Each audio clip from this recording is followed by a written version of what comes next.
Assalamualaikum warahmatullahi wabarakatuh. Terus sampean ingin ngaji paham dalam 1 jam, itu keangkuhan. Ustaz.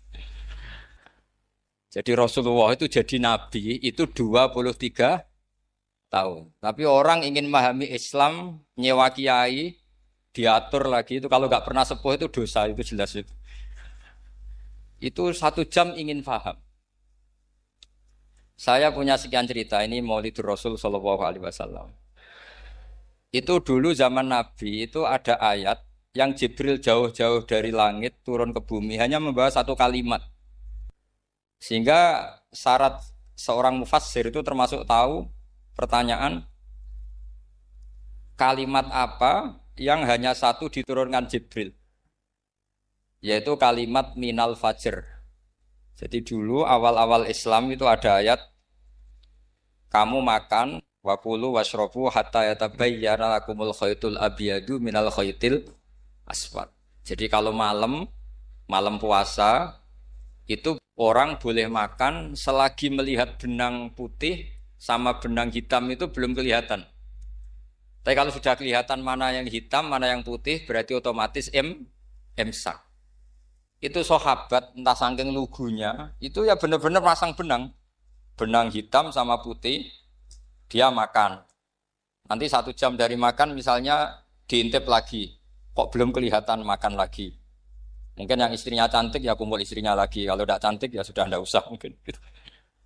Sampai itu jadi perilaku sahabat berhari-hari. Ketika dilaporkan ke Rasulullah, Rasulullah itu tertawa-tawa. Kok ada begitu? Baru Jibril datang menerangkan minal fajr. Jadi benang hitam artinya masih malam, benang putih maknanya sudah fajar shadiq. Itu lama sekali. Saya terus mau cerita tentang sanad-sanad ilmu. Jadi Nabi itu 23 tahun. Dan itu tidak gampang, ada fasenya.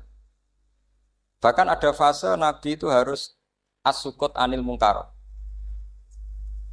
As-sukut anil mungkarat itu diilmoni oleh pakar-pakar usul fikih. Apakah as-sukut anil mungkarat itu berarti mengekrori kemungkaran? Apa takhirul bayan? Saya ulang lagi pakai bahasa Indonesia. Ketika ada kemungkaran, Nabi diam. Itu diamnya karena nyari momen untuk ngandani. Atau memang diam itu dengan tanda kutip jangan-jangan dianggap ikrar. Makanya ulama usul fikih itu berdebat. Diamnya Nabi ketika melihat kemungkaran di awal Islam itu karena ada ma huwa aham, ada yang lebih penting yaitu menerangkan tauhid. Atau takut itu menjadi satu momok bagi mereka karena Nabi dianggap coro Jawa itu dianggap kecangkeman, sidik-sidik ngeloroi. Nah, perdebatan ulama dalam seperti ini itu penting sekali karena nanti menjadi satu rumus ilmu. Saya berkali-kali berpikir gini, misalnya Anda punya keponakan atau punya anak pacaran. Ada Pak D yang keras sekali, mesti marah. Itu nanti ponakannya nggak sempat dikandani karena main saja nggak berani. Mesti Pak D itu marah. Karena ini Islam garis keras atau garis lurus atau apa nggak tahu. Pokoknya punya garis. Terus ada kelompok Islam yang nggak punya garis, ya nggak punya karakter. Ponakannya pacaran ya santai, malah kenalan pacare ponakannya. Cantik kuliah podo. Sehingga ponakannya merasa terjustifikasi. Berarti pacaran nggak apa-apa, wong paman saya nggak marah. Natijahnya pasti sama. Yang terlalu mudahanah, yang terlalu baik, hasilnya tidak didik sama sekali. Karena seakan-akan mengakui bahwa itu tidak apa-apa. Yang keras sekali hasilnya juga sama, nggak didik sama sekali. Karena dolan we rawani, kapan didiknya? Nah kira-kira seperti itu. Yang nggak mau berteman sama orang-orang maksiat juga hasilnya sama. Meskipun atas nama kebenaran. Aku mau kancanan nang maksiat, ngotori. Hasilnya sama, nggak mau mendidik. Tapi yang mau ngancani juga bahaya kalau terlalu keseringan karena jute aku kenal kiai iki ratu diloroi berarti gak popo kan gitu. Nah ini PR besar dalam umat Rasulullah Shallallahu Alaihi Wasallam. Tadi saya diceritani Mbah Jamal berjuangnya di sini, nata dari kampung yang macam-macam menjadi kampung baik. Dulu saya Duki di Lasem ya gitu. Mbah Mun dulu ya sarang dihimpit 2 kampung yang masalah. Tapi lama-lama terus jadi kampung yang baik lewat tarbiyah luar biasa.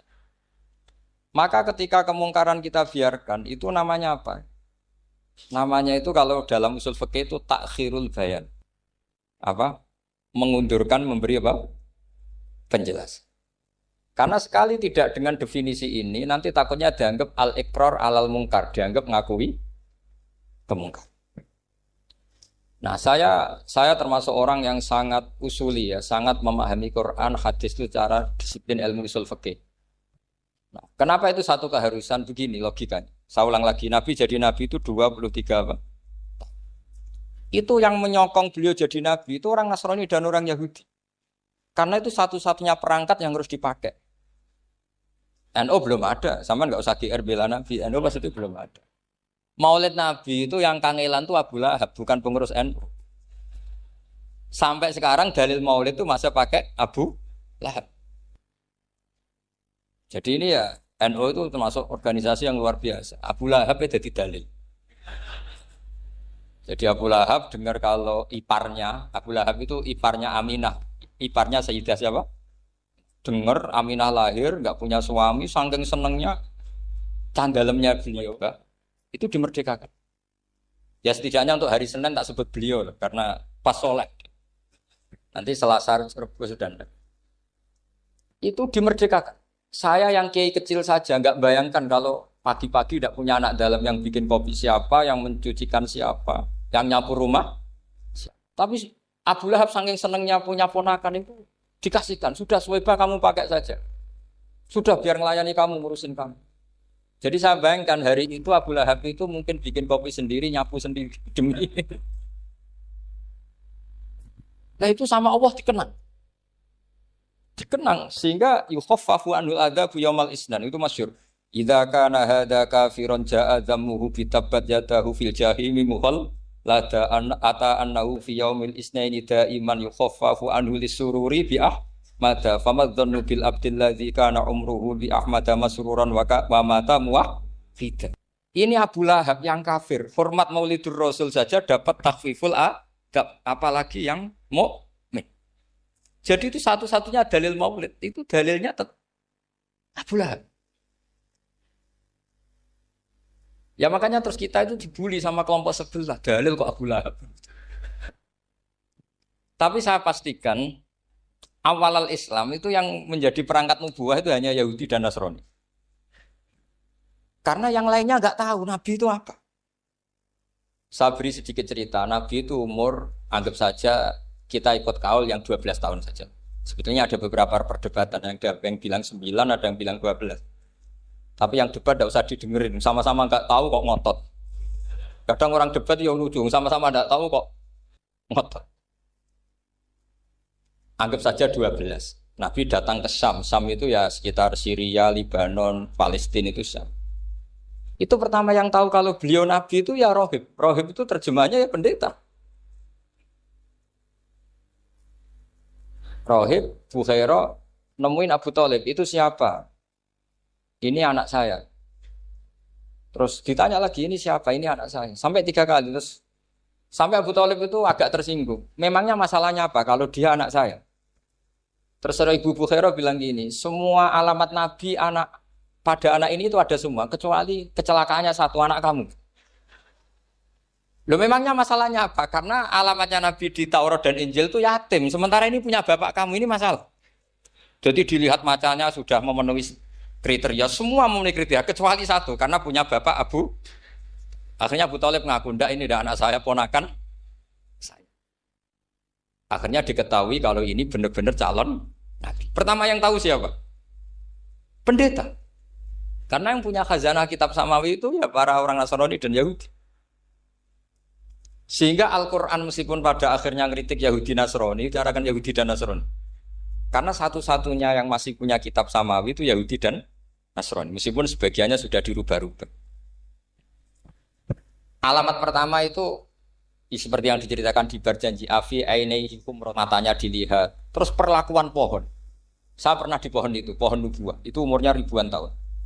Itu kalau Nabi duduk misalnya di arah barat, matahari dari barat, normalnya akan kena kesetrong matahari. Itu yang rubah itu dahannya. Jadi Nabi itu orangnya lugu, duduk aja nggak mau mikir. Memang syaratnya Nabi itu nggak boleh mikir, harus ummi. Ummi itu lugu. Nggak boleh Nabi mikir besok makan apa, terus menjabat apa, itu nggak boleh. Itu udah Nabi itu, maklar itu. Nabi itu nggak boleh mikir. Makanya Quran nyifati Nabi itu makun tata drimal kita bualal iman. Kamu itu tidak tahu kitab itu apa, iman itu apa. Jika Nabi itu nggak bisa jumpa pers, nggak bisa. Nabi kok memaklumatkan wah saya tadi malam tidak bisa. Nabi itu justru bagus keliru pertama jadi Nabi. Nabi pertama ketemu Jibril itu dikira malakul maut, dia lari ketakutan. Zamiluni Khotijah saya ini takut itu tadi ada malakul maut, saya takut. Sama Khotijah dikemulin. Jadi Nabi itu nggak tahu kalau itu malaikat siapa? Jibril. Jibril nggak bisa dia kenalan kak di seminar. Ini malaikat Jibril pernah kuliah di sini nggak bisa seperti itu. Jibril itu ya aneh. Pertama ketemu Nabi, Iqra ya Muhammad, kamu harus baca ini. Kata Nabi, Nabi Qaurien, saya tidak bisa baca. Harus bisa. Dipaksa sampai 3 kali. Nabi tetap jawab, saya tidak bisa baca. Terus kata Nabi kenangnya, Tony, saya didekap. Kamu harus bisa baca. Setelah baca dilepas, Nabi lari, pulang. Pulang terus bilang ke istrinya, Zamiluni. Ini secara nahwu agak aneh, karena mukhotobahnya perempuan satu. Harusnya Zamilini. Kalau untuk perempuan harusnya idribi ya, unsuri. Gitu. Tapi karena Khadijah dihitung ahl itu keluarga, maka Nabi pakai khitab mudzakkar jamak Zamiluni. Jadi Nabi nggak tahu kalau pertama jadi. Karena syaratnya Nabi harus ummi. Justru karena ummi itu orisinil, semua yang dikatakan Nabi pasti dari wahyu. Nah, tadi Nabi sampaian mikir, saya besok ngomong apa ya supaya orang tertarik. Makanya kamu gak akan jadi Nabi. Selain sudah ditutup juga bahaya ini karena tadi. Makanya saya ngaji itu ya sekenanya saya tidak pernah ngaji itu mikir. Karena ngaji itu menarik itu terserah nasib. Kalau nasib sedang baik, kamu tidak paham gini, wah Gus Baik ilmunya tinggi sampai kita tidak paham itu kalau nasib sedang baik. Kalau nasib tidak baik, ngomong sudah enak apa? Wah, sebulet tuh. Jadi sebetulnya ini masalah qalb. Allah yang muqallibal qulub. Kayak kamu kelihatan serius. Itu kalau nasib sedang baik dianggap pemikir. Kalau nasib sedang enggak baik, wong kok merengut terus mesti begitu. Kalau kamu nasib baik, sering guyon mesti orang komentarnya alhamdulillah itu ceria, gampang syukur. Kalau nasib enggak baik, kiai kok guya-guyu ora jelas kan gitu. Sehingga Nabi itu memang enggak boleh mikir. Sehingga diistilahkan makun tadri mal kitab walal iman. Kamu itu tidak tahu Muhammad kitab itu apa iman. Justru itu bagus. Enggak tahu itu bagus kalau untuk Nabi. Kalau untuk apa? Sehingga orisinil datang ke Khadijah Zamiluni. Jawabannya Khadijah lucu. Kamu betul ketemu orang seperti ini ke makhluk seperti ini nih. Iya kata Nabi. Itu Khadijah itu kacaunya bukan main. Khadijah itu kacau. Khadijah itu kubro. Masuk manaqib yang dicintai Mbah. Ini mbah-mbahnya Habib, ini Muhammad bin Anis. Khadijah bilang gini, ya gini saja mas. Suatu saat kalau teman kamu itu datang bilang ke saya, ya kata Nabi. Gak ngerti kalau ini dites. Suatu saat Jibril ini datang lagi. Nabi juga, ini loh temanku. Kalau bilang Jibril ini temanku datang lagi. Khadijah fahasarat an fakhidiyah. Masyhur itu di riwayat. Pahanya agak dibuka. Mas, temanmu masih, lari katanya. Terus setelah lari ditutup lagi. Temanmu datang lagi, iya datang lagi. Absyir ya Muhammad, kamu harus senang. Itu benar-benar kamu itu Nabi. Jadi Khadijah punya sekian definisi. Kalau Nabi betul itu melihat malaikat betul itu melihat aurat itu pasti lari. Jadi dibuka. Ternyata Jibril lari. Khadijah ini tidak tahu, yang tahu Nabi. Nabi ya nggak tahu kalau dites. Kalau Nabi tahu, kok ngene nak dites kan.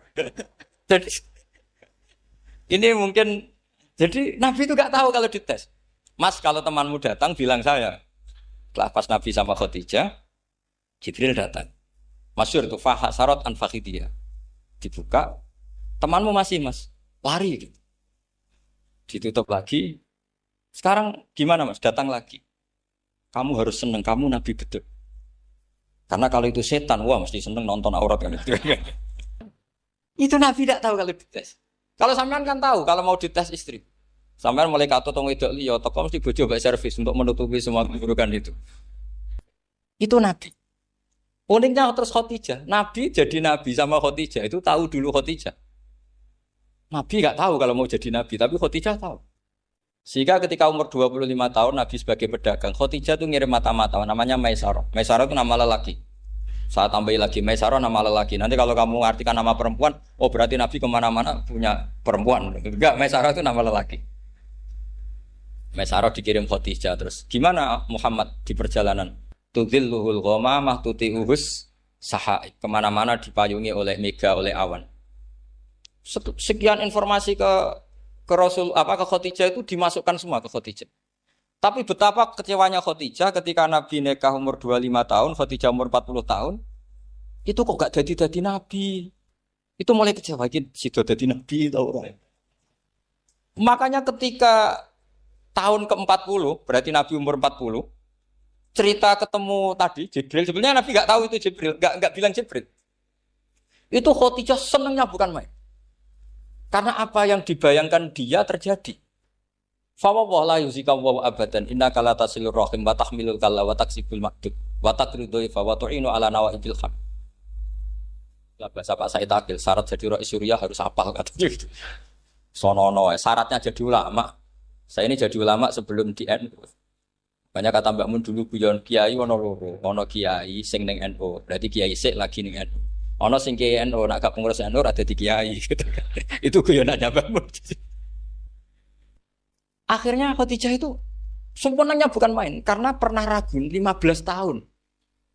Kan dari umur 25 Nabi, kemudian enggak tahu bukti berikutnya, makanya terus ini jadi Nabi enggak. Setelah umur 40 benar-benar Nabi, paginya diajak ke Waraqah bin Naufal, masih pernah paman sama Khadijah. Ya Ami, ini ibnu Akhika mau cerita. Terus Waraqah ini Nasrani. Di kitab Bukhari, Ro'an tanah sorofil jahiliyah, wayak tubuh Injil bil Ibroniyah, Masya Allah ayaktub. Jadi Waraqah itu penginjil, pendeta. Tapi nanti loh, kamu jangan salah paham. Terus kayak pendeta sekarang ada periode di mana Injil masih asli dan ada periode ini yang sudah muharraf. Itu kan dia itu lafaznya ulama. Akhirnya Waraqah tanya, kamu ngomong saja ya Ibnu Akhi, manggilnya seperti itu. Akhirnya Nabi cerita ketemu Jibril, sebenarnya beliau enggak tahu itu Jibril cerita. Terus kata Waraqah, hadan namus alladzi ja'a bi Musa. Masih pakai bahasa namus, hadan namus alladzi ja'a bi Musa.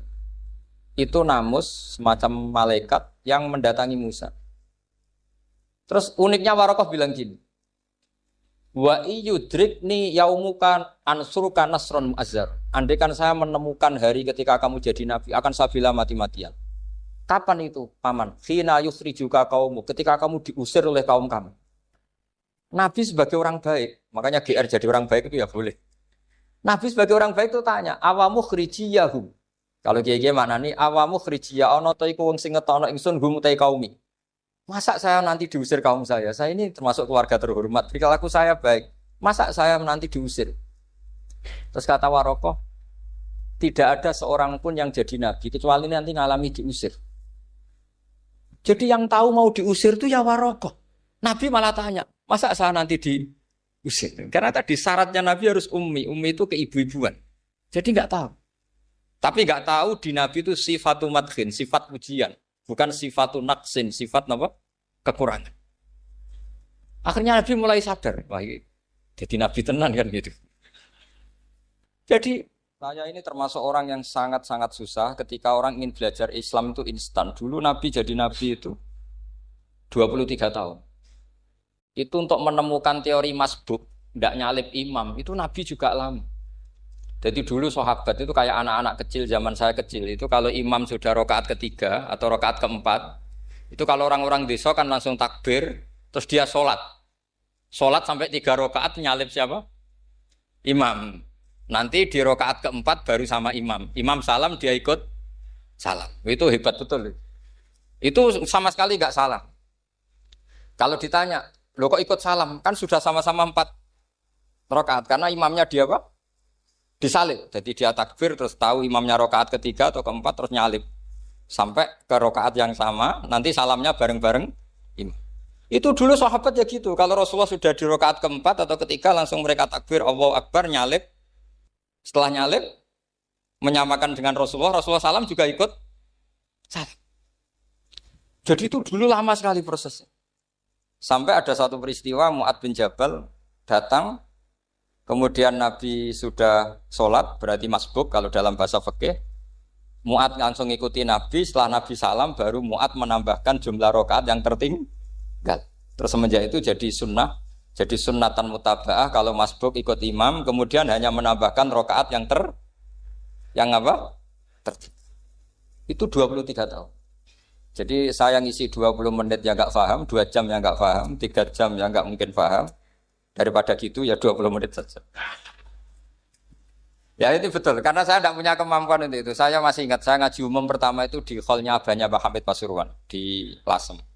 Kedua di Pak Hamid Pasuruan kemarin. Terus tadi di Kiai Robah Maksum, itu ajudannya 3 kali ke saya tidak mau. Kiai Robah datang sendiri, sudah sepuh dituntun. Saya ini agak-agak soleh lah, kalau sama orang sepuh itu pengapesan. Masih ingat lah aturan mainnya laisa minna walam yarham saghirona wa yuwaqqir haqqa kabirina. Tapi yang sepuh betul kayak Mbah Jamal itu sepuh betul. Ada sepuh gaya-gayanan tidak mau. Karena memang Mbah Jamal itu besanan sama saya. Mbah Sahal itu misanannya Mbah saya. Terus dapat Mbah Nafisa ya keluarga sini. Saya teruskan kalau Mbah Robah itu faktornya sanad. Robah bin Maksum. Maksum ini muridnya Mbah siapa itu? Fakih Mas Kumambang. Mbah Zubair dulu ya ngajinya sama Mbah Fakih apa?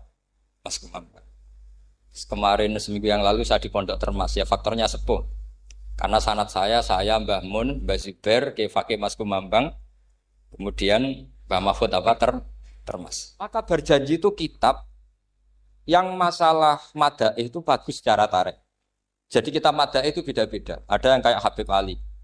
Habib Ali itu lebih ke isek itu berontok. Jika saya suka baca Simtud-Duror itu kalau pas isek, pas berontok.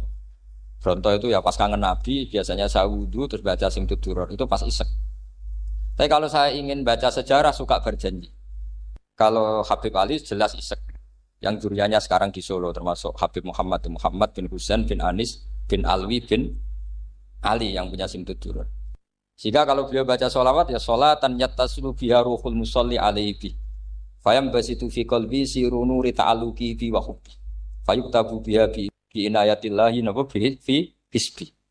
Kalau berjanji enggak, dia tahu problem utama Nabi itu nasabnya karena beliau orang Quraisy, orang jahiliyah yang dikira enggak punya darahnya Nabi Ibrahim. Maka beliau pertama ngarang diantaranya wabatu fa'akul huwa Muhammad bin Abdullah bin Abdul Muttalib wasmuhu Syaibatul Hamdi Khumitat Hisalusaniyah. Saya pastikan Muhammad cucunya Abdul Muttalib. Dia yang punya pintu yang mau masuk ke Ka'bah namanya Babu Bani Syaibah. Itu nama lain dari Abdul Muttalib. Terus diteruskan. Abdul Muttalib bin Hasyim terus sampai wa adnanu bila raibin idadzawil ulubin nasabiyah ila dabihi Ismail nisbatuhu wa muntah. Karena berjanji ingin ngomong, ingin memaklumatkan ini Muhammad. Kamu kira orang mana? Beliau adalah turunan Ibrahim. Kayak apa alimnya yang ngarang berjanji? Ya, saya berkali-kali ngomong di mana-mana. Lah berjanji itu nasibnya kurang baik. Dibaca bahasa Arab, yang baca nggak paham, yang dengar nggak paham. Akhirnya kubu sebelah dianggap baca mantra. Nah, terus dihukumi bid'ah kan? Coba kalau itu ditulis bahasa Indonesia. Nasab Muhammad. Dia punya bapak Abdullah, punya mbah Abdul Muttalib gini-gini. Paling kubu sebelah tidak akan bilang bid'ah. Mesti ngomong ini buku sejarah. Jadi gara-gara bawa bahasa Arab, sing maca ora paham, sing nyenggaki ora paham, terus koyo mantra. Sing kritik yo luwih ora paham. Sudah akhirnya.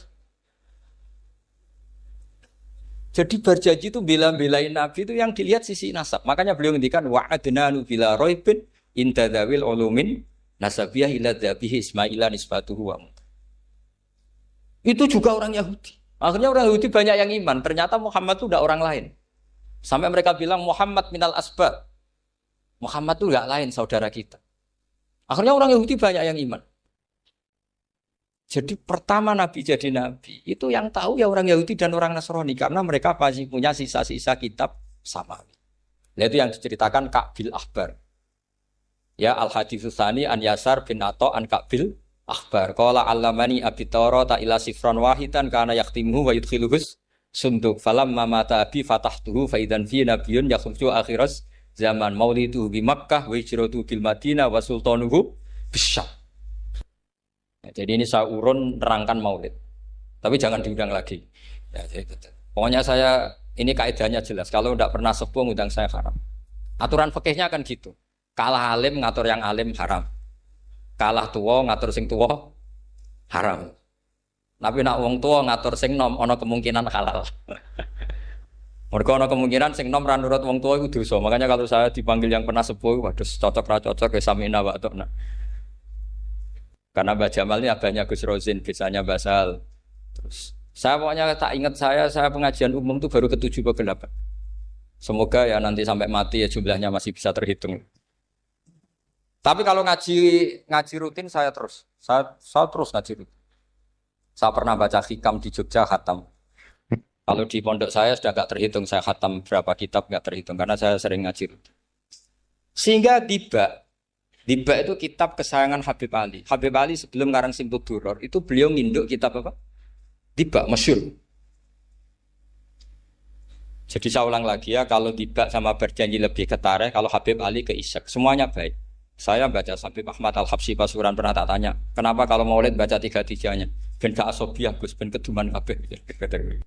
Saya itu setengah hafal semua, 3-3-nya setengah hafal.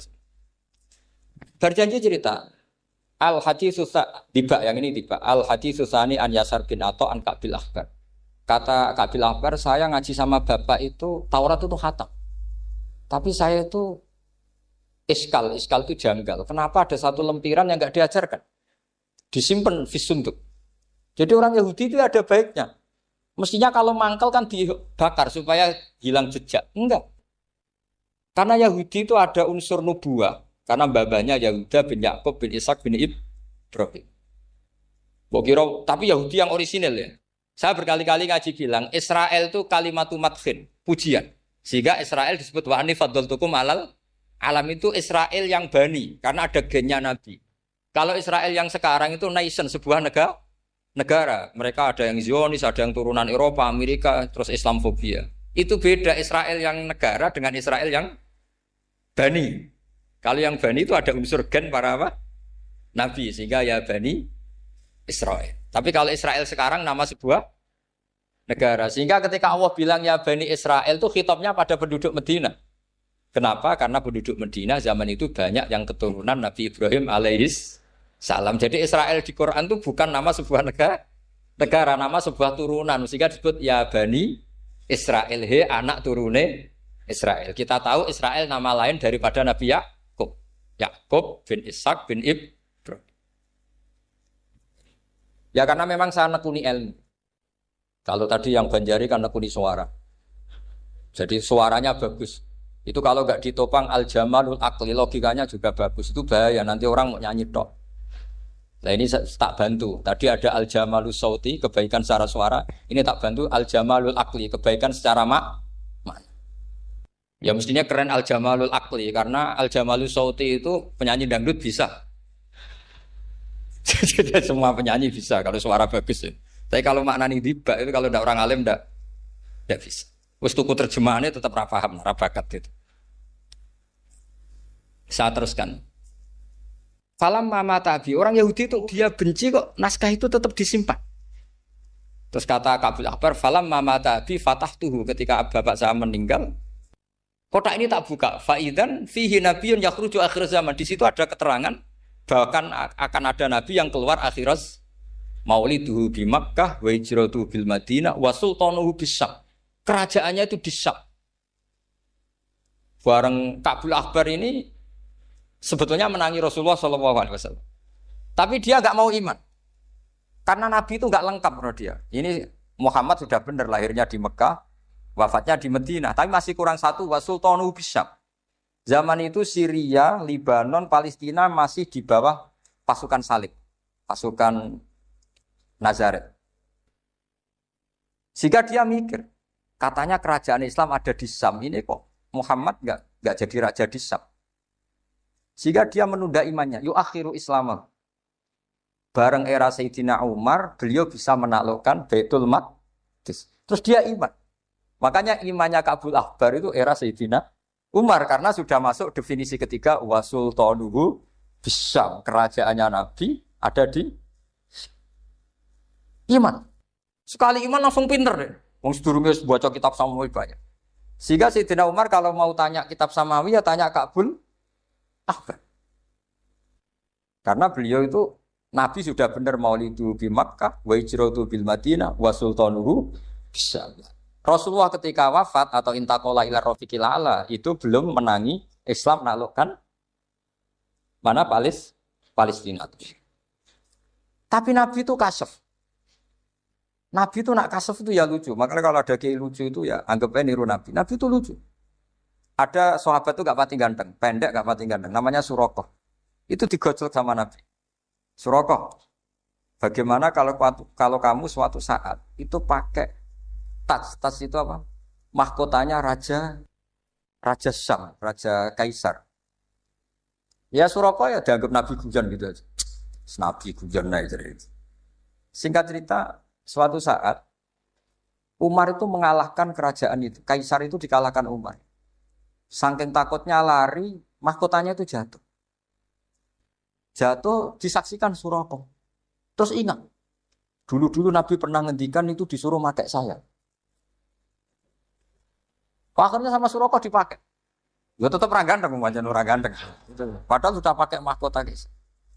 Karena setelah dipakai, kata Umar, ikhla'ha.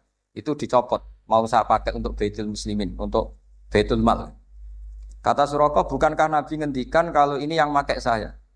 Jawabnya Umar, innama yaqulu Rasulullah lital bisaha, walam yaqul litamlikaha. Kata Nabi hanya ngendikan kamu disuruh pakai, tapi tidak disuruh memiliki. Kayak apa Rasulullah kasefnya? Itu kata orang-orang yang pernah ke Turki. Saya belum pernah ke Turki, tapi saya hafal hadis sahih ini. Itu ditulis di masjid Turki itu. Lataf tahunnal Konstantinia. Kamu akan bisa mengalahkan pasukan Konstantinopel. Itu dikalahkan setelah 1000 sekian tahun dari wafatnya Nabi. Kayak apa kasefnya Nabi? Karena Nabi wa ma yantiqu anil hawa in huwa illa wahyu. Coba kalau Nabi kayak pengamat, ngomong apa yang kira-kira terjadi? Wah itu kan mesti keliru semua karena berdasar akal. Tapi kalau Nabi berdasar apa? Kasef. Kasef itu satu apa? Kenyataan yang dipertontonkan Allah Subhanahu wa taala. Terus kedua, alamat Nabi itu pakai sandi. Sandi itu sesuatu yang enggak jelas tapi menjadi jelas bagi ahlinya. Saya ulang lagi, sandi itu kayak sandi di militer itu. Atau sandi di KPK itu ada sandinya. Sandi itu ya kata sandi. Saya pernah diceritani Pak Busro Muqaddas ketika ketua KPK itu lucu. Wah, sandinya koruptor saya tambah kacau Pak. Itu kalau bilang uang, itu kalau yang kemarin rame kan apel Amerika sama apel Malang. Kalau apel Amerika berarti US apa? Dolar, kalau apel Malang berarti apa? Setelah KPK tahu sandinya diganti Ustadz. Jadi koruptor kalau mau korupsi ini pun temannya. Loh ini Ustadznya sudah siap loh, kamu gak ikut pengajian. Itu sempat penyadap KPK itu gak mau ngecek. Masa orang pengajian dicek? Ternyata ya gak ada acara pengajian. Ustadz tuh maknanya uang. Koruptor saking ngerti itu disadap KPK itu sandinya gimana? Datang nggak ke sini, ini ustadznya sudah siap, ini ada pengajian. Hampir KPK itu nggak ngecek karena pengajian, ustadznya sudah siap. Setelah digerebek ternyata ustadz tuh sandi dari makna apa? Uang, gak kurang ajar itu ustadz katanya. Jadi kalau di sini ditangkap KPK berapa ustadz ini sudah? Ada Habibnya lagi, ada Habib Muhammad ini. Nah, Al-Farisi itu pemikir, dia orang Persia. Di mana-mana orang Persia itu pemikir. Persia itu kalau sekarang ikut Iran. Itu dia ngaji lama sekali sama pendeta-pendeta itu. Kebetulan dia punya pendeta yang belum muharraf atau belum muharraf. Kalau muharraf orangnya, kalau muharraf itu kitabnya atau bukunya. Setiap dia ngaji sama pendeta dikasih tahu. Terus kecewa beberapa kali, walhasil ketemu pendeta yang benar. Sudah, kamu tidak usah ngaji sama saya. Kamu datang saja ke Yasrib, ke Madinah sana, ke Yasrib. Di situ Nabi akhir zaman sekarang sudah ada kan. Ini yang ngomong pendeta. Ya.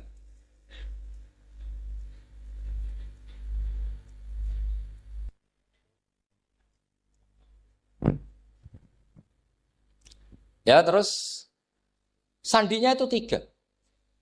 Itu aneh semua sandi. Sandinya pertama layak balus sodaqah. Lalu saya tahu kalau itu Nabi gimana? Pas itu posisi di Babylon. Babylon itu sekarang ikut Irak. Babylon itu ikut Irak. Dia orang Persia, kira-kira sekarang Iran. Terus dia kerja di Babylon, kalau sekarang ikut Irak. Makanya ada yang cerita Nabi Ibrahim itu orang Babylon, berarti orang mana? Irak. Kemudian pindah ke Syam, Kemudian sempat hidup di mana? Makkah. Akhirnya datang. Beliau di Babylon diceritani. Terus beliau miskin. Terus ada kafilah dari Yasrib, dia bilang, saya siap jadi budak Anda, asal saya dibawa ke Yasrib. Akhirnya Salman jadi budak. Jadi budak, dia di Yasrib jadi budak. Demi penelitian itu dia jadi budak. Padahal dia orang pinter sekali, namanya Salman Al-Farisi. Setelah jadi budak, dia di Yasrib. Suatu saat dia kerja dapat ujroh itu upah. Datang ke Rasulullah. Ya Muhammad, manggilnya masih jangkar. Ya Muhammad, saya punya banyak uang. Kamu kan punya sahabat banyak, punya santri banyak. Ini tak sedekahkan ke kamu. Apa kata Nabi? Sahabat dipanggil semua. Halumu ilayya, ayo kesini, ini makan, ini ada sedekah. Terus kata Salman kenangannya, walam ya'khud min hasya'an. Bahkan sebagian riwayat mengatakan, falam yamussa. Nabi nyentuh saja gak mau. Karena diistilahkan sedekah. Terus kata Salman, hadhihi waqidah, ini satu alamat. Itu sandi. Gak ada yang tahu kecuali ahli kitab. Setelah seminggu, 2 minggu dapat uang lagi. Ya Muhammad, hadhihi hadiyatun laka, ini hadiah untuk kamu. Nabi langsung ikut dahar. Hadhihi sintan, ini 2. Kalau logika kita pakai pengamat, bedanya apa? Sedekah ya dapat, hadiah ya dapat. Kan nggak ada bedanya sama sekali. Ternyata itu sandi. Sandi wayak balus hadiah tapi walayak balus sedekah. Nabi itu nerima hadiah tapi nggak nerima sedekah. Bagi orang kebanyakan kan bedanya apa? Sama-sama dapat. Kiai pakai duit 1 juta, mbok arani sedekah ya ditampa. Mbok kayak 50.000 diarani hadiah ya ditampa. Sementing kan duit. Tapi kalau Nabi tidak bisa seperti itu. Kalau dikatakan sedekah nggak mau nerima, kalau hadiah akhirnya wah ini sudah ada 2 alamat. Jadi alamat tuh ya kadang aneh, masa sedekah sama hadiah dibedakan. Terus ketiga, wa fi katifihil aisar khatamun nubuwah. Mislu baidatin nu'amah. Di katifil aisar, apa kalau orang sini bilang apa? Pundak yang kiri itu ada khatamun nubuwah, ada alamat bahwa beliau adalah nabi akhir zaman. Yaitu mislu baidatin nu'amah, kayak semacam telur manuk darah. Wah itu pusing. Waduh, caranya ngelihat gimana? Dia berkali-kali datang ke situ. Nabi itu orangnya priayi, jadi sering pakai baju. Kalau Nabi ini jenengan sering blodor gampang. Ini kan Nabi kan sering priayi. Tapi Nabi itu memang unik. Ketika Salman ke situ, pas beliau mau wudu, biasanya nggak pernah pakai buka baju. Nabi dibuka bajunya. Pokoknya Salman fa'aqab ba'alaihi, bersungkur di depan Nabi, kemudian mengatakan aman tu bika ya Rasulullah. 3 alam. Lagi-lagi 3 itu juga didapatkan dari ahli kitab. Makanya di awal-awal Islam itu ahli kitab itu luar biasa. Meskipun akhirnya di akhir-akhir masalah karena banyak oknum yang mentahrif itu. Jadi saya mohon ilmu-ilmu seperti enggak boleh hilang. Jangan mentang-mentang orang Yahudi Nasrani sekarang sudah muharraf, kamu terus anti sama sekali. Tetap ada sisa-sisa samawi. Karena mereka masih megang kitab apa? Samawi. Jadi kita fair saja. Yang salah ya salah, yang benar gini apa? Benar. Makanya saking fairnya Nabi, ini harus ditiru oleh semua orang NU, orang Muhammadiyah, orang apa saja. Nabi itu kalau menghormati satu ilmu itu luar biasa. Kata Sayyidina Umar, saya ini punya naskah banyak Taurat karena naskahnya menarik ya Rasulullah. Ada sahabat lagi cerita begini-begini. Jawabannya Nabi apa? La tusaddiquhum wa la tukadzibuhum. Kamu ya jangan bilang iya, ya jangan bilang tidak. Kalau kamu bilang iya, ternyata yang pas muharraf, yang pas sudah ada orisinil. Kamu bilang, wah itu bohong semua. Ternyata ada yang masih orisinil. Kayak apa Rasulullah hati-hatinya? La tusaddiquhum wa la tukadzibuhum. Kalau sekarang enggak, orang ekstrim. Pokoknya salah. Kalau tidak kita pokoknya salah. Iku ora ono hadise. Sing ono iku emosine, paham nggih? Jadi Nabi itu fair. Kalau sesuatu enggak mesti ya la tusaddiquhum wa la tukadzibuhum. Kamu ya jangan bilang iya, ya jangan bilang tidak. Faqulu amanna billah wa ma unsila ilaihi. Jadi ini kebanggaan kita terhadap Rasulullah Shallallahu Alaihi. Makanya kitab Fathul Bari, sarahnya Bukhari, termasuk komentarnya Said Muhammad di beberapa kitab beliau, di Mafahim, di beberapa kitab. Kamu jangan terlalu fikih. Kalau terlalu fikih kan nggak boleh mempercayai omongan orang kafir, orang ahli kitab. Karena awailun nubuwah itu yang komentar semua ahli kitab. Awailun nubuwah itu yang tahu bahwa Nabi Muhammad calon nabi itu semuanya data dari ahli apa? Ahli kita. Sudah akhirnya Nabi ketemu Jibril lagi. Yang turunkan ayat ya ayyuhal muddatsir qum fa'anzir wa rabbaka fakabbir wa thiyabaka fatahhir wa rujza fahjur wa la tamnun tastakbir wa li rabbika fasbir. Nabi mulai yakin ketemu Jibril. Setelah sering ketemu Jibril, Nabi ya dengan tanda kutip nggak tahu aturan mainnya lagi. Setiap ada pertanyaan bilang gini, sudah tak jawab besok. Mentang-mentang besok Jibril datang. Ternyata Jibril tidak datang. Sampai 40 hari. Akhirnya dibully sama umatnya. Mat dari iso jawab ternyata tidak bisa. Piye Jibril ora teko. Akhirnya diwarai meneh. Ngene lho carane dadi nabi wala taqulanna lisain ini fa'ilun dzalika hudan illa. Jadi Nabi, sudah kamu besok datang ke saya tak jawab karena Nabi mentang-mentang besok mau konsultasi sama apa? Jibril. Ternyata Jibril tidak datang karena Nabi lupa ada mengatakan bisa. Kalau Nabi itu tahu semua, pasti Nabi mengatakan insya Allah dulu. Tapi Nabi memang sebaiknya nggak tahu. Umi, justru itu wa ma yantiqu anil hawa in huwa illa wahyu. Itu beberapa peristiwa. Sehingga syaratnya jadi wali karena wali itu warasatul anbiya. Ya kudu rada goblok sithik-sithik. Enggak boleh wali kok cerdas, analisis enggak boleh. Wali kok delok TV ngrungokno pakar-pakar analisis. Iku ora wali, jadi maklar. Enggak boleh. Jadi misalnya yang menang Pak Jokowi atau Pak Prabowo, enggak boleh pakai Pak Jokowi petahana, wos gini, enggak boleh. Wali kalau ditanya yang menang Pak Jokowi, Pak Prabowo, biadillah gitu aja. Itu urusan Allah. Itu alamatnya apa? Itu enggak penting, yang penting golek ridhanya Allah. Enggak menarik figur-figur seperti itu wali.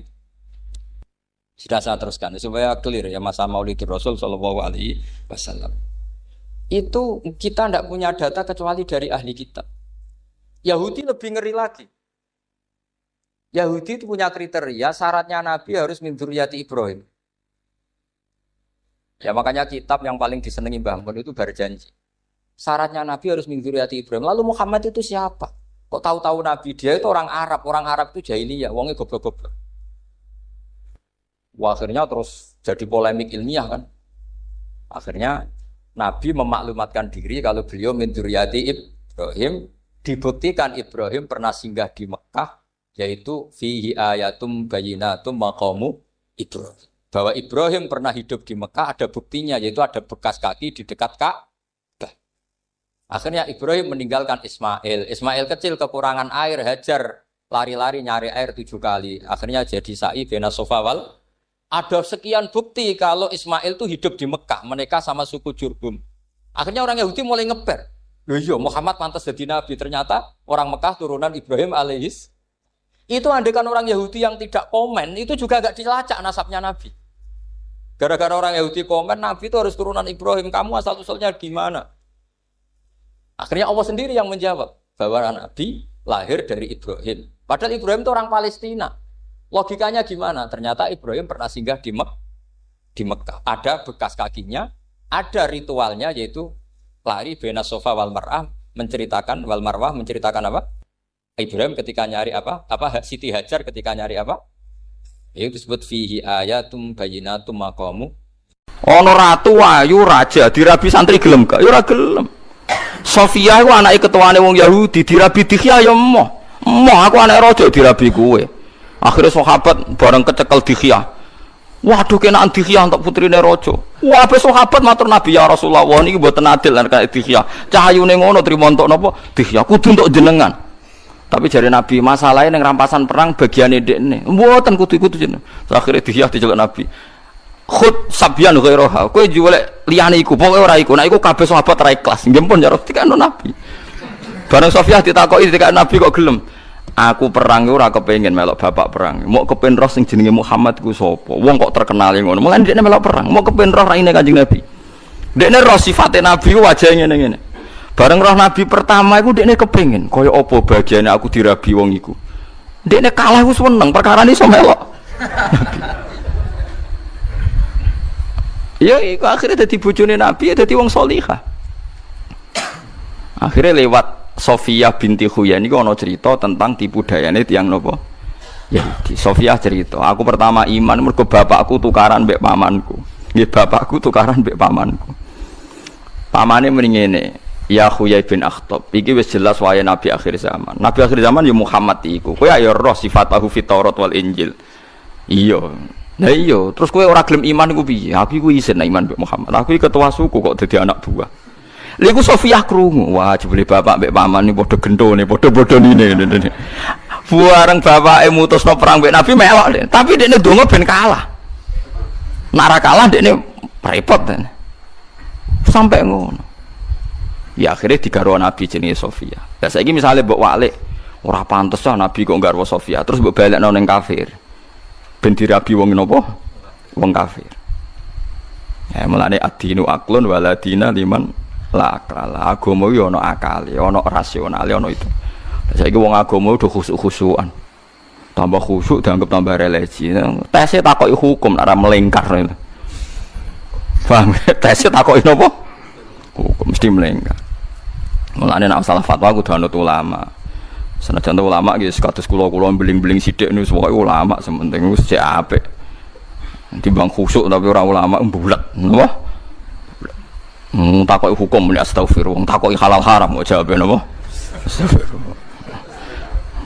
Kok sering karo takoki men sambat zaman akhir wis rusak, ya tetep iso dielmoni. Ya dadi kula baleni malih nek ana ormas besar misalnya NU terus menaungi 1-2 organisasi yang ada oknum liberal ke aja terus gedeng.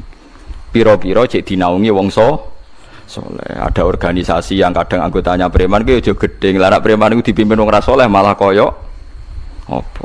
Amelan ulama-ulama wis kumpul macam-macam wis sabar wae piro-piro cek gelem ngaji. Nek ora ngaji malah koyo oh, tapi ora usah arep-arep saleh tenanan lho raine sabet wis pokoke sing ngene-ngene ae supaya muga-muga akhir hayate napa tobat. Lah dalile ulama ngeten nggih wonten. Nggih niku wonten tiyang namine niku sampai Nabi nak nyelukno khimar. Wa kana yulaqabu khimaron. Niku teng riwayat Bukhari. Sampeyan delok teng kene kitabul subhanallah, kitabul adab. Kata lanteng Bukhari diulang-ulang. Wa kana yulaqabu khimaron, jenenge iku Abdullah tapi celane iku khimar.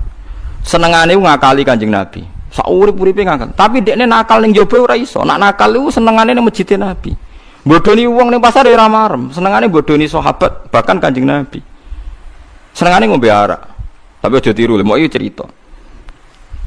Nak ngombe arak anu Nabi mambu ya dikhat mbek Nabi. Aqimu alaihil hadda. Caiku kudu mbok khat, ya dikhat. Berarti khat ya jamaah mbek Nabi. Bariku sesuk ya mabuk meneh sampai Sayyidina Umar ngendikan ya khimar wong kok ora diisin mbek Nabi. Tapi ketika para sahabat melaknati dia, ini yang dipakai dalil Imam Ghazali ketika menafsirkan hadis itu, mensarahi hadis itu. Juga Ibnu Hajar Al-Asqalani. Kata Nabi, la tal'anuhu fa innahu yuhibbu wa rasulah. Kamu jangan melaknati dia itu mencintai Allah dan Rasul. Terus kata Imam Ghazali komentar, idzan la tukhrijul maksiyah an mahabbatillah wa rasuli. Bahwa orang yang masih maksiat itu bukan bisa dikatakan sudah tidak mencintai Allah dan Rasul. Lah saiki preman-preman sing biasa maksiat. Kira-kira ana gereja mbek masjid berdiri dekne iku mangkel ndi? Nyatane luwih seneng nak sing berdiri niku masjid. Padahal dekne dia ora salat. Tapi nek ana gereja berdiri, wah semane desa kene digoni gereja kurang ajar. Padahal nek ana masjid meneng ae, setuju dene. Ya tapi ora salat. Ya engko sing bingung ben malaikat carane ngisap piye kira sama-sama. Wong kula di tangga niku dipenjara polisi gara-gara jotosi. Dia piyambake niku kerja teng Malaysia. Walhasil pas dina Jumat iku ana Jumatan. Dekne ora Jumatan. Bareng ana wong komentari, kapale wong akeh dienggo Jumatan. Sing komentari dijotosi. Perkara ning komentari Jumatan. Dekne dhewe ora Jumatan. Cara Jumatan ya ora krungu wong komentar, paham. Lah tak takoki. Lah kok mbok jotosi? Mangkel Gus ana wong ngenyek wong Jumatan. Lah kowe ora Jumatan, lho urusane dhewe Gus pokoke. Perkara kan? Lah itu seperti itu. Wong kula niku ambek Hasan nate nekani Maulid. Sing teko ya wong macam-macam. Wis ngoten niku. Mulane wonten wong alim ngadepi Indonesia ulama Mekah wae bingung. Karena wong tatonan ya Maulid sing khusuk. Gedeng ngumpul Maulid wong ora gelem salat. gunane apa? Kok gunane apa? Engko wis ra salat, amen jegeran joget ning dangdutan kowe yo pose. Yes ben melok maulidan nek menawa untuk barokah kapan-kapan gelem napa? Salat. Ya kapane kapan? Yo karek ngenteni hidayah pangeran kowe ora menus, kowe ora pangeran kok takok. Ya ben. Apa kowe sing saiki kiai iso wae sul khotimah, iku iso wae preman sok ben husnul sing rasa. Wong padha ora roe barno ora wis. Sementing orang nyolong donyamu ben wis. Kula sering takoki, Gus, kathah tiyang preman nekani maulid tapi ra salat, hukume piye? Ya hukume teka. Hukume teka. Mau tapi ngoten niku ora dosa wong ora salat. Lho wong ora salat iku wis dosa sedurunge teka ning maulid. Teka ora teka ora salat iku wis dosa. Kok oleh takok mbok kait-kaitno mbek maulid hubungane apa? Nek nekani maulid iku ya apik wong seneng nabi. Tapi dekne ra salat. Lho ora salat iku wis salah tanpa alasan teka maulid kok mbok campur aduk. Kowe iku kiai ora pati iso mikir ta wong iku. Iku tak tugale ngene wis. Ana wong wis pokoke ngoten. Sing jelas ning hadis sahih nang Bukhari iku wong maksiat iku ora iso ngilangno seneng Allah lan Rasul. Tiyang niki niku kurang ajar niku mbuweling nganti periodene Sayyidina Utsman. Iku senengane ngakali. Ya tapi Kanjeng Nabi tetap ngendikan latal anuhu fa innahu yuhibbu wa rasulah. Aja mbok laknati. Dekne kuwi isih seneng Allah, seneng Rasul. Ya sekali-kali dites. Preman-preman sing fasik ku takoki, "Ki milih Islam tah kafir?" Kira-kira milih ndi? Islam. Wis ngono, lha iku kita ora ro. Pokoke kan mlane nak ngukumi ngene. Wong iku salah mergo ora salat. Wong iku salah mergo gak zakat. Wis. Tapi nak pas nekani maulid kok apik gelem teko ning maulid. Wis ngono ora usah mbok adukno, ora usah mbok terus simpulno. Apa artine nekani maulid ora saleh. Lah tunggale ngene, kula tonton kias. Ana wong duwe penyakit darah tinggi. Utawa duwe penyakit gula. Terus dekne berobat ning dokter tapi tetap ngonsumsi gula. Terus ki muni ngene. Gunane apa berobat ning dokter? Nah dekne jek ngonsumsi gula, ijek ngombe teh misale. Ya jare pangeran sing roh ilmu medis ya ana wae gunane ngombe teh. Lah nek ora ngombe malah mati to. Ya ben ngombe. Lah nek ora ngombe malah mati. Tetapi kan iso Gus ngombe tanpa gula ngene. Tetep asupan gula sing tubuh ya ana gunane Allah sing pirsa. Mbok nambahi ra kuningen mbok apa lah soal kok di gula ya ana urusane dhewe-dhewe, tapi fungsi ngilangi kuningen ya ana. Aja terus ke fatwa nak ngono ora usah mangan. Malah mati to. Lah iya iso diwalik, saiki nek ndekne ra salat atok ra Islam ke wani fatwa ngono. Oh, tak tuantang ayo kiai sing muni ngono tak tantang. Saiki kena kecewa mbek preman. Mbok apa gunane teko ning maulid tapi ora salat. Wis saiki tak tantang. Terus ke wani muni apa gunane Islam nek ora salat? Terus ke wani fatwa. Nak ngono kafir lah timbang ra salat. Wani sampean muni. Tapi aku lah ora wani. Nak ngono jenengan muni ngene Gus. Wis Islam lah ra salat lah. Aku ora wani padha ora wani kan. Lah nek ora padha ora wani wis meneng ae ora usah fatwa ora mendesak kok malah omong rawan padha salah kan wis padha ae. Sing kiye khusuk-khusuk lho tak tantang. Wani gak muni pola Islam ora salat wis ora usah Islam wani muni ngono. Ndak sampeyan jawab ya. Gak berani kan? Aku ditantang, ya wis sampean fatwa. Wes Islam lah, ra salat lah. Aku ya wani wong kok diajaran. Ya sing paling mungkin proses sosial. Wong fasik tak sabari. Sabari suwe-suwe gelem salat. Lah iku nyatane sing sabar luwih apik. Mergo barokah sabar luwih berpengharapan nobatno wong raso. Lah timbang kiai sing pahpoh muni ngono iku mau. Paham nggih? Paham nggih? Wong pahpoh berarti anti teori, anti gradualisme, anti proses, anti macam-macam. Isane mau ngomong. Paham nggih? Wabot tembus swarga yakin tak jamin abot. Cara ketemu kula tak biarno sampean maksudnya. Paham nggih? Mergo kabeh iku proses. Nabi Sulaiman nobatno Bilqis iku napa? Proses. Kanjeng Nabi nobatno wong kafir Quraisy iku kabeh nggih napa? Proses. Sing jelas iku menurut madzhab ahli sunnah wong ora iso kafir sebab nglakoni dosa napa gedhe. Dadi nikmat paling gedhe iku iman. Bar iman iku nikmat paling gedhe salat. Bar paling gedene misale zakat, haji. Lah saiki wong wis kelangan nikmat salat, terus bokon kelangan nikmat iman. Wani sampean muni. Mboten kan? Lah wis pokoke walhasil tak wis nek nang fasik kancanan kiai muga-muga dadi apike tiyang fasik iku, ora dadi keblesete. Ya, yes ngono ae. Mulane mbok takoki, terus carane piye? Carane ra piye-piye wis. Paham gitu. Terus kula suwun ngaji iku mbek ulama. Nggih, ulama iku mergo duwe pembanding. Nggih wau kados tiyang uzlah niku Nabi nate ngendikan uzlah niku kapan ya Rasulullah halal atau boleh? Hina la ya'manul jalisu jalisahu. Ketika tiap jagungan mesti ana dosa. Ya misale zaman akhir ngoten nggih jagungan ngrasani tangga. Misale ora ngrasani padha-padha pamer ilmu, pamer pengertian macam-macam. Iku ya salah. Tapi nak dibandingno saiki ana kanca-kanca ngaji jamaah tafsir Jalalain guyon jagungan. Bar ngaji jagungan terus asik guyon. Lah saiki pas asik guyon mbek kanca ngaji ku artine sedang tidak maksiat ning ambek wong wedok ambek macam-macam. Saiki ninggal maksiat hukume ibadah apa ora ibadah? Ibadah. Lah saiki asike ibadah mbek guyon wis ben guyon. Mulane cara sebagian ulama usul fikih mubah itu ndak ada, yang ada itu wajib.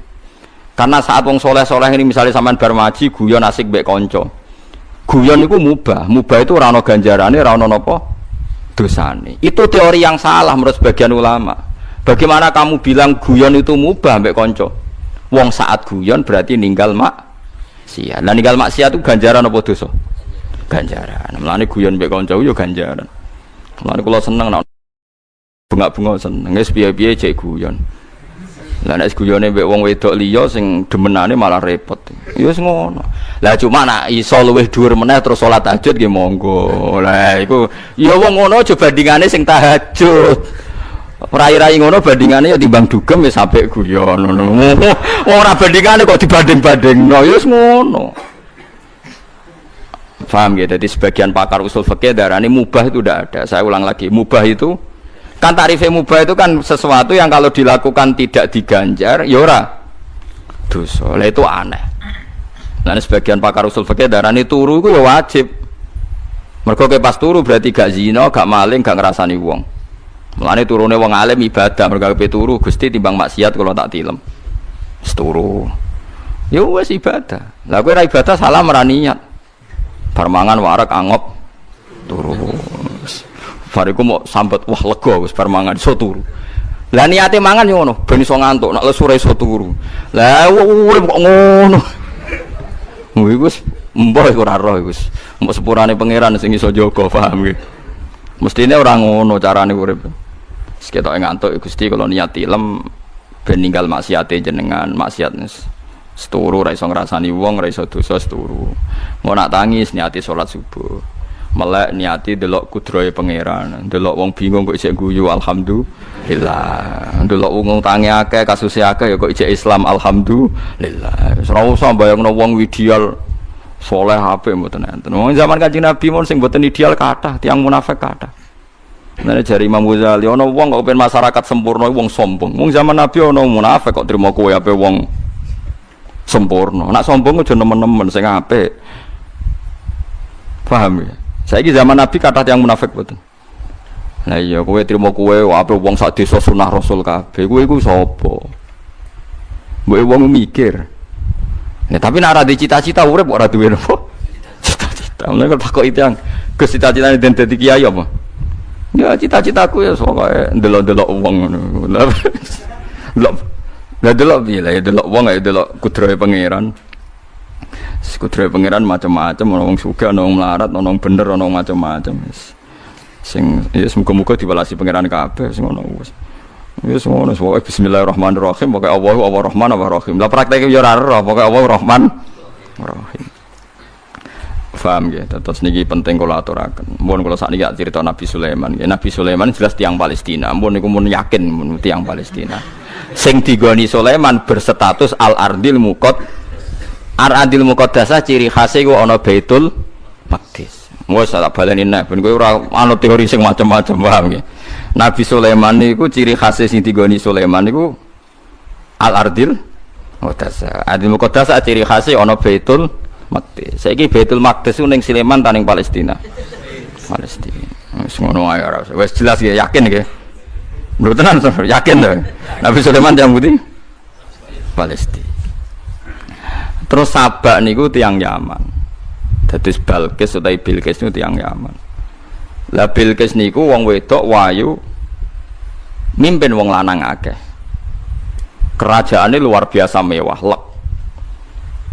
Tapi leke Bilqis iku jek ketok mlarate, mergo napane jenenge singgasanane iku bertatahkan emas.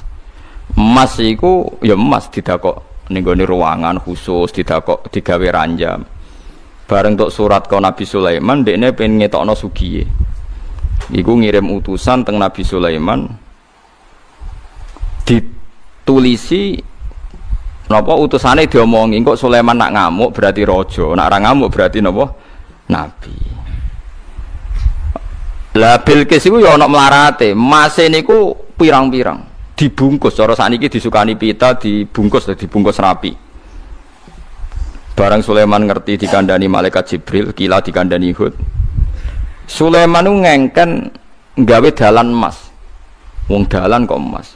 Pinggire kono ngekeki jaran-jaran. Ya jaran elek nu jaran tenan. Ya ngoyo ya ngising. Bareng utusane Bilqis nggawa hadiah rumangsane wis hebat mergo emas. Emas sing dihias. Jebule emas ning kono dadi gedhokan jaran. Waduh. Wah, ya langsung lemes. Waduh, jebule emas ning kene trimo dienggo gedhokan apa? Jaran. Entek wis. Dadi nabi yo gaya barang, paham gitu. Ya nek ana sing dienggo napa? Gaya. Nek ora zuhud ngene iki wae. Dadi Nabi Sulaiman gaya tenan. Ya senengane ngakali Nabi Sulaiman. Dadi mulane kadang wong saleh ngakali ku ya ana nabine, rupane Nabi sinten Sulaiman. Nabi Sulaiman krungu kabar jare Bilqis wayune ra karuan. Ya tertarik dene. Tapi jin-jin iku ya rada cemburu mbek Sulaiman. Angger wong ayu kok dirapi. Terus jin gawe gosip nak sikile Bilqis iku rambute iku kaya napa jaran. Jadi Bilqis wayu tapi sikile sikil napa jaran. Nabi Sulaiman bingung, Nabi nginceng kon gak pantes. Lah nak gak roh wong kepen roh kok ora roh. Lah mulane kaya aja saleh nemen-nemen yo ngene-ngene wae. Wis ngono pangeran ngono, mulane wong khusuk iku nyoro. Tapi kudu mbok hormati wong saleh, paham ya? Tapi ya nyoro. Nak dadi wali ra apa-apa nak ora. Akhirnya walhasil ringkat cerita Nabi Sulaiman itu ngongkon ayyukum ya'tini bi arsyiha qabla ayatuni napa muslimin. Wis ngene ae, perang iku wis ra mutu mek Bilqis, wis ora usah perang-perang wong wedok kok perang bareng Bilqis akhirnya ra kuat kirim pasukan. Ketika satu farsah itu cara niki hampir 2 kilo lah. 2 kilo dari kerajaan Sulaiman krasa nak Bilqis kirim pasukan. Bilqis melok mimpin. Akhirnya Sulaiman ngomong, sapa sing iso nekakno singgasanane Bilqis? Jare jin Ifrit, ana atika bihi qabla antaku manapa mim maqami. Kula siap nekakno padahal Yaman tok Palestina riyen perjalanan 2 bulan. Terus sekarang penerbangan 2 jam. Jare Ifrit, saya bisa mendatangkan sebelum kau berdiri. Jare Sulaiman, uridu asra amin dalik. Saya ingin lebih cepat ketimbang itu. Ya terus iku qala alladzi indahu ilmu minal kitab ana atika bihi qabla yartadda ilaika napa tarfu. Terus akhirnya Nabi Sulaiman niku kan merem kedep niku kerajaane Bilqis muntung mriku, singgasanane sinten? Bilqis muntung mriku. Akhirnya walhasil Bilqis niku nggih mriku terus ditakoki napa? Ditakoki kalian Sulaiman, aha kada arsyuk. Jadi ora aha kada arsyuk, apa betul ini singgasana kamu? Apa seperti ini? Aha kada itu apa seperti ini? Bilqis ya pinter. Qalat ka'annahu, kayaknya iya. Jadi mulai dhisik wong pinter padha ngepere. Mulane khase wong pinter ngeper. Ana kiai kok fatwa terlalu pede rapati pinter. Dadi wong iku manhaj lho syaratnya nggih. Kalau manhaj itu kabeh ngeper kecuali hukum. Saya ulang ya, kalau hukum itu harus jelas halal haram. Tapi kalau manhaj itu harus napa? Ngeper. Manhaj loh, metode dakwah itu pasti ngeper. Aha kada arsyuk, apa ini aras kamu? Jawab Bilqis qalas ka'annahu. Ya kayaknya iya. Walhasil Sulaiman itu yo nabi ono daki barang. Walhasil dekne iku nggawe sorhum mumarradum mengkoarir. Dadi gawe rumah kaca, ngisore kaca iku dikai banyu. Terus Bilqis kon lewat, yo mau nak nginceng iku dosa wong nabi kok nginceng. Nak ora roh wong kepengin roh kok ora roh.